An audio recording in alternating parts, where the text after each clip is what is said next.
Saludos a todos. El día de hoy vamos con una nueva microdosis de fisiopatología. En este caso vamos a tratar el tema de psoriasis. Si quieres acompañarnos, en el link de la descripción puedes encontrar el enlace con la presentación del día de hoy para que puedas llenar algunos datos de mayor importancia y los tengas en tu cabecita. Así que adelante con esta sesión de estudios y mucha suerte. La psoriasis, chicos, es una enfermedad crónica. ¿Por qué? Porque para su generación se necesita cierto tiempo. Y esto es básicamente porque es una enfermedad inmune. Es decir, existe una alteración inmunológica en donde va a participar la inmunidad innata y adaptativa. Y eso requiere tiempo, por ello es una enfermedad crónica. ¿Cuál es la clave de la psoriasis? Básicamente, la mayoría de los efectos que vamos a ver se van a producir como consecuencia de la proliferación no tumoral de queratinocitos, los cuales se encuentran genéticamente predispuestos. Vamos a ver qué genes son los que producen la patogenia de la psoriasis. Esto se da básicamente en gente joven, entre los 15 y 35 años, pero tiene una presentación bimodal, porque también se da entre personas de 50 y 59 años. Entre los hombres y mujeres no hay diferencia y un aproximado de 125 millones de personas lo van a padecer. El curso de esta enfermedad es recurrente, es decir, que van a haber algunos periodos que estén libres de enfermedad y otros que van a tener enfermedad de forma manifiesta. Y cuando hablamos de dermatología, chicos, tenemos que recordar sí o sí la lesión elemental, es decir, la lesión característica de esta enfermedad que vamos a describir cuando veamos las imágenes, cuando veamos a los pacientes. Y básicamente es importante porque la fisiopatología va a reflejar, finalmente es la consecuencia, la lesión elemental de la fisiopatología. ¿Sí? Todo lo que vamos a ver va a poder explicar estas características que estamos observando aquí. Los pacientes se van a presentar con estas grandes lesiones que son conocidas como placas, que como son de este color medio salmonado rojizo, son placas de características eritematosas, y si se dan cuenta, en la parte superior, ¿no? En su superficie tienen las famosas escamas, que son de un color medio plateado, ¿no? Por eso que son placas eritémato-descamativas, ¿sí? Tienen los bordes bien definidos y son pruriginosas. Entonces, esas características nos van a servir para diferenciar de otras enfermedades, como la dermatitis seborreica, ¿no? Como dermatitis alérgicas, etcétera, ¿no? Ahora, es lo que va a suceder en la psoriasis. Primero recordemos, rapidito, ¿no? ¿Cuáles son los componentes de la piel? Entonces, existen 3 capas, básicamente, ¿no? Que tenemos aquí lo que estamos observando, que es la epidermis, ¿no? Luego sigue la dermis y la hipodermis, que básicamente es tejido conectivo, tejido adiposo, ¿no? Entonces, subiendo, ¿no? Tenemos el tejido adiposo. En la dermis, lo que vamos a encontrar principalmente, los vasos sanguíneos, ¿no? También el tejido linfático, abundancia de tejido conectivo, y pues células dendríticas, ¿no? Linfocitos, macrófagos, etcétera, etcétera. Y ahora vamos con lo que principalmente tenemos que recordar, que es la epidermis. La epidermis, ¿no? Está formada así porque tiene esta forma de ondas por el ingreso de la misma dermis, ¿no? Mediante esas estructuras que se conocen como papilas dérmicas. Y es importante que te acuerdes de esto porque también te lo voy a mencionar después, ¿ya? Y la primera capa se conoce como la capa basal, ¿no? Que es básicamente donde se va a dar, donde están las células madres que van a producir todo el epitelio, y esta es la única zona en donde se producen las mitosis, ¿sí? Las mitosis. Entonces, de aquí para arriba no debemos ver mitosis, ¿sí? Eso sería anormal, acuérdate, ¿ah?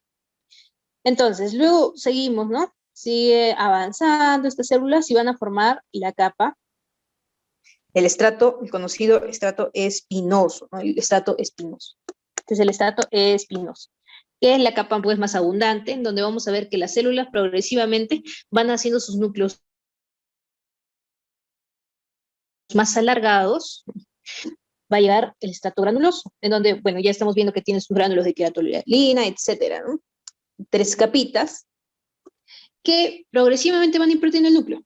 Y cuando lleguen ya al último estrato, que es el estrato córneo, este básicamente es un estrato en donde están las células muertas. No vamos a ver núcleos acá porque ya están muertas, no tienen núcleos. Y si los vemos es anormal. Y precisamente eso es la característica que vamos a ver en la psoriasis, ya te voy a explicar. Y estas células se van a ir desprendiendo. Pues todo esto, todo este tránsito que ha ido desde la capa basal hasta la capa córnea, dura aproximadamente 28 días o 26 días en un periodo normal. Esto es lo normal. Pero ¿qué sucede en la psoriasis? Pues que la tasa de proliferación, es decir, el aumento de la producción de estas células está de 5 a 10 veces aumentada. La maduración es normal, pero la proliferación, es decir, la cantidad de células que se producen es anormal. Está aumentado hasta 10 veces. Y ya vamos a ver cuáles son las características, ¿no?, histológicas que finalmente se notan justamente por esta razón del aumento de la tasa de proliferación. Entonces, acuérdate de eso. ¿Qué es lo que sucede en la psoriasis? Como toda enfermedad autoinmune tiene 2 componentes, ¿no? La susceptibilidad genética, recuerda, queratinocitos genéticamente predispuestos, y la participación de los desencadenantes, los cuales, estos factores desencadenantes, van a alterar el curso de la enfermedad, van a decir cuándo es que inicia, cuándo es que termina, cuándo finaliza probablemente, cuál es la intensidad de las manifestaciones que vamos a observar y cuál es la localización de las lesiones. Entonces, estos de acá que te menciono son los más importantes, ¿no? Obviamente, no toda persona que tenga estrés, como tú y yo, que somos estudiantes de medicina, ¿no? Estamos muy estresados, muchas veces se nos juntan los exámenes, etc., etc., ¿no? O toda persona que bebe alcohol va a tener psoriasis. ¿Por qué? Porque falta la predisposición genética. Entonces, la psoriasis es una enfermedad poligénica, ¿sí? Tiene múltiples alelos. Y entre los principales, que quiero que recuerdes sí o sí, es la alteración de la interleuquina 23 y del HLA-CBW6. Recuerda, los HLA son los complejos mayores de histocompatibilidad en el ser humano. Estos genes se van a encargar de regular la inmunidad y en este caso vamos a ver que su papel principal es en la presentación antigénica a células T. El lugar en donde se va a encontrar es en este lugar que se conoce como susceptibilidad a la psoriasis de tipo 1. ¿Sí? Entonces, se ha descubierto que un 60% de los pacientes con psoriasis tiene esta alteración genética, ¿sí?, del HLA. Por lo tanto, hay una presentación alterada antigénica de las células T. Y esto justamente es una de las razones por las que se pierde la tolerancia a nuestros propios antígenos y nuestro cuerpo reacciona contra ellos cuando no debería ser así. Y la interleuquina 23 es importante porque está implicada en una vía que es la protagonista de la historia de la psoriasis, que es la vía interleuquina 3 TH17. Los TH17 básicamente son el eje que va a producir la proliferación de los queratinocitos y todas las consecuencias que vamos a ver después. Entonces, empecemos.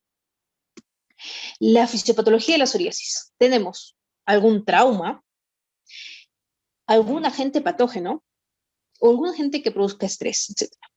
¿Qué es lo que produce un trauma? A ver, estamos observando aquí. El daño básicamente ¿de qué? De los queratinocitos, pues. El daño de los queratinocitos. Lo mismo pasa con algún patógeno que logre ingresar. Va a producir inflamación y eso va a producir ¿qué cosa? El daño de los queratinocitos, ¿no? La inflamación de los queratinocitos o la muerte de los mismos. Y esto va a hacer que estos queratinocitos liberen ciertas moléculas. Uno, de defensa, ¿no?, como son los péptidos antimicrobianos, como las catelicinas, o moléculas que cuando mueren las van liberando, ¿no?, como folipasas, ¿no?, como la presencia de material genético, o como ciertas citocinas, ciertas quimiosinas para atraer a la inmunidad innata para que puedan combatir justamente estos patógenos, estos traumas, ¿no? Estos factores de estrés que han habido.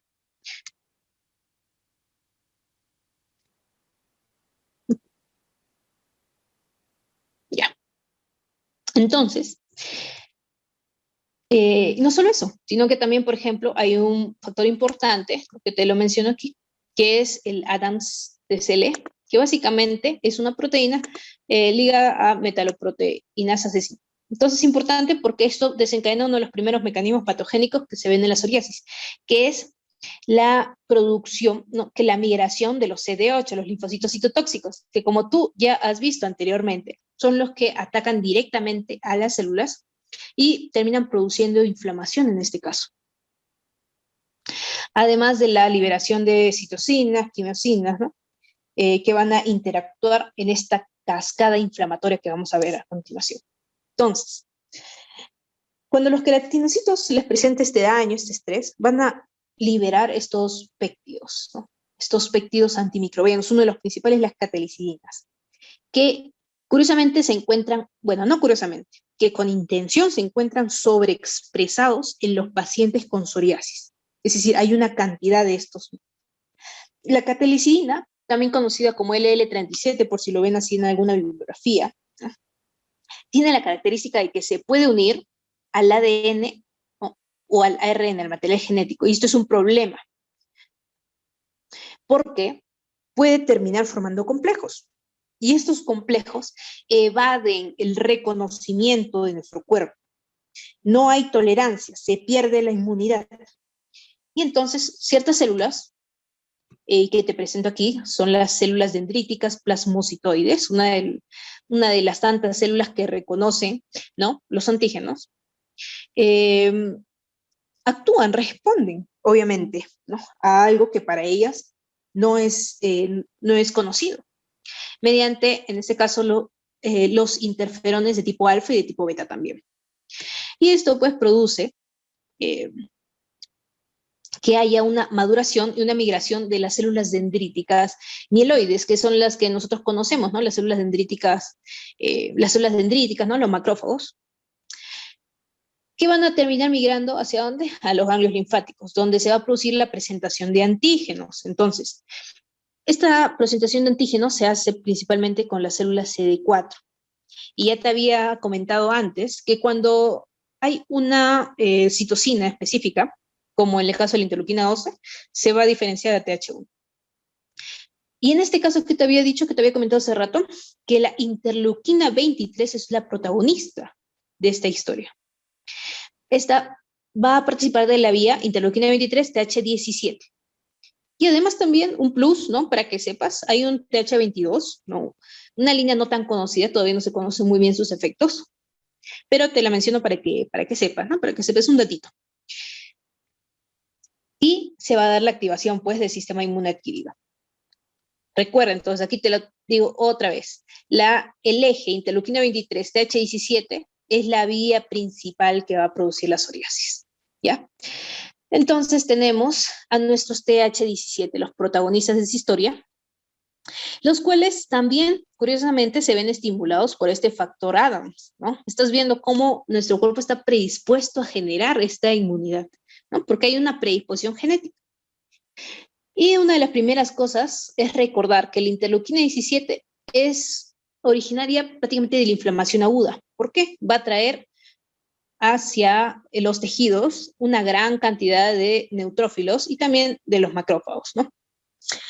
Y esto obviamente va a producir inflamación. Entonces, de las características, ¿no?, que tiene la interleuquina 17 es que va a producir la quimiotaxis, y no solo eso, sino que esta interleuquina va a estimular a los mismos queratinocitos a que produzcan quimiosinas, es decir, citocinas capaces de atraer más neutrófilos, más macrófagos. Y ya estás viendo cómo ellos mismos van perpetuando su inflamación. Entonces, estas quimiosinas son conocidas como quimiosinas derivadas de los queratinocitos, ¿no?, los CXL. Y como te había dicho, van a atraer, ¿no?, a los neutrófilos y a los macrófagos. Estamos viendo aquí la inflamación y la autoperpetuación del ciclo. Y no es solo eso, sino que estas interleuquinas se están produciendo aquí mismo, en los queratinocitos, en la capa, en el estrato espinoso. Y entonces esto va a producir que los neutrófilos ingresen al mismo tejido, al estrato espinoso, y se puedan quedar aquí. No solo eso, sino que después vamos a ver que pueden migrar hasta el estrato córneo. Entonces, otra cosa que va a producir los TH17 mediante sus citocinas, como la interleuquina 22, es la proliferación de queratinocitos y el aumento de la producción de los péptidos antimicrobianos. Y otra vez volviendo al ciclo, pues, ¿no? Ya estamos viendo aquí que hay un ciclo cerrado de proinflamación. Entonces, como les había dicho, los TH17 son los protagonistas porque estos van a producir la proliferación de los queratinocitos. Y aquí ya vamos viendo las principales características que vamos a ver en la histopatología de la psoriasis, como por ejemplo la acantosis, que es el aumento del estrato espinoso, ¿no? A nivel de la piel, a nivel del epidermis. Este aumento del estrato espinoso, ¿por qué? Porque como las células, debido a la gran cantidad de células que se están produciendo, van acumulándose y la maduración no es como en el caso de una célula normal. Miren, por ejemplo, aquí estamos viendo que existe el estrato granuloso, ¿no? Le va a dar tiempo a la piel para que genere su queratohialina, ¿no? Para que genere todas esas propiedades que terminan protegiéndonos, ¿no? Que terminan cumpliendo las funciones de la piel. Pero aquí, ¿qué estamos viendo? Miren, progresivo desaparecimiento del estrato granuloso, por ejemplo, ¿no? Esa es otra de las consecuencias de el gran aumento de la proliferación de este estrato. Además, también, lo que estamos viendo es que esto de acá que te había dicho justo, ¿no? Conocidos como estas interpapilares, ¿no? Estos de acá que estamos observando. ¿Te acuerdas que yo te había dicho que esto era una papila dérmica? ¿Sí? Papila dérmica. Entonces, esto que está aquí son crestas interpapilares porque se encuentran entre las papilas dérmicas. Van a crecer hacia abajo. Y en algunas zonas, como estamos observando aquí, más bien las papilas dérmicas van a expandirse. Y miren, estamos viendo zonas que tienen poca cantidad de piel y otras que tienen de estrato espinoso y otras que tienen mucha cantidad de estrato espinoso, ¿no? Entonces, esa es una característica que vamos a observar en los psoriasis. Y esto se llama distribución en tubos de ensayo. Otra cosa que estamos observando es que debido a esta gran cantidad de proliferación, ¿no? Va a existir lo que es la hiperkeratosis, es decir, el aumento, ¿no? De lo que es el estrato córneo. Y esto es lo que se va a reflejar en la formación de la escama, esas escamas plateadas que observamos. Eso va a ser la hiperkeratosis. Y como nosotros estamos viendo, ¿no? Yo les había dicho que estas células también finalmente van a ser capaces de migrar por la misma producción de la interleuquina 8 en estas células, que todavía están vivas, por cierto, no han terminado de madurar, ¿no? Pueden llegar estos neutrófilos a migrar hacia el estrato córneo. Y aquí van a formar una especie de microabscesos, es decir, acumulación de neutrófilos, ¿no? Que se conoce como abscesos, ¿no? Pero estos van a ser, y se van a ver a la microscopía, así que son los microabscesos. Y estos se conocen como microabscesos de Munro. Ahora, ¿qué te había dicho? Que como no hay tiempo, no le da tiempo, o sea, la gran cantidad de proliferación que hay, que va empujando células, va empujando, ¿no? En vez de esperar al ciclo normal de 28 días que se vaya desprendiendo, ¿no? Nuestras escamas de la piel, van a producir más bien que estas se vayan acumulando, ¿no? Y no se eliminen, porque no son suficientemente maduras en realidad para eliminarse. Las células no están muertas cuando llegan al estrato córneo. Más bien, ¿qué es lo que estamos observando acá? Que tienen núcleo. Esto de acá lo que quiero reflejar es que las células del estrato córneo tienen núcleo. Eso no es normal. Y esto se conoce como parakeratosis. Es una característica también que se va a ver en la psoriasis. Seguimos entonces por aquí. teníamos nuestros factores inflamatorios, pero estos factores, estas quimiosinas, no solo atraen neutrófilos y macrófagos, sino que también, ¿no?, por estas quimiosinas en los queratinocitos también atraen a los linfocitos TH1, además de la diferenciación que ya ha habido por la CPA de los TH1 a nivel de los ganglios linfáticos. Y entonces se produce, pues, la gran proliferación de TH1 también a nivel de los tejidos dérmicos. También participan de la patología, pero no como los TH17, que son los protagonistas. Sin embargo, tienen, pues, sus citocinas, como en el caso del TNA-alfa, que van a encargarse de seguir perpetuando la inflamación. El TNA-alfa, cuando se une cuando está presente también la interleuquina 17, van a incrementar todavía más la proliferación de queratinocitos. Esto se conoce como efecto sinérgico de tipo proinflamatorio.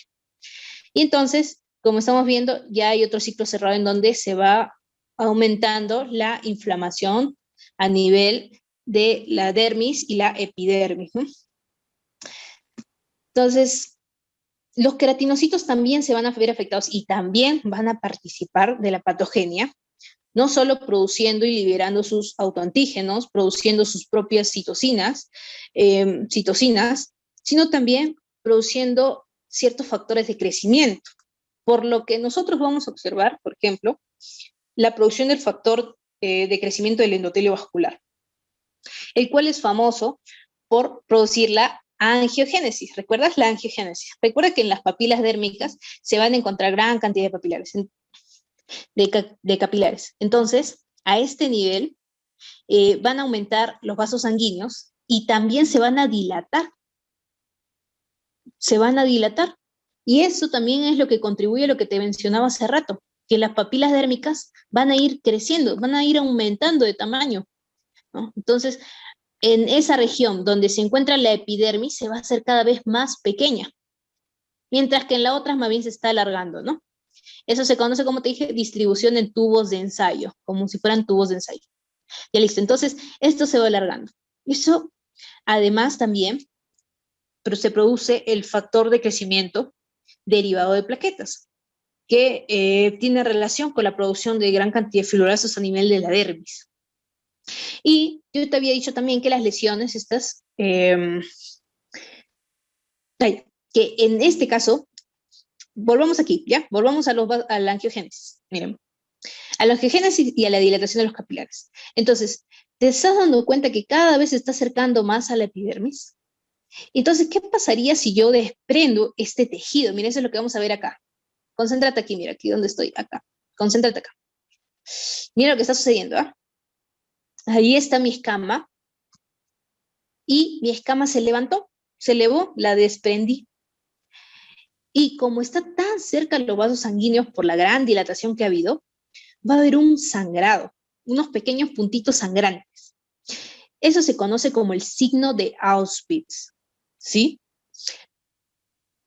Y es un signo característico de la psoriasis.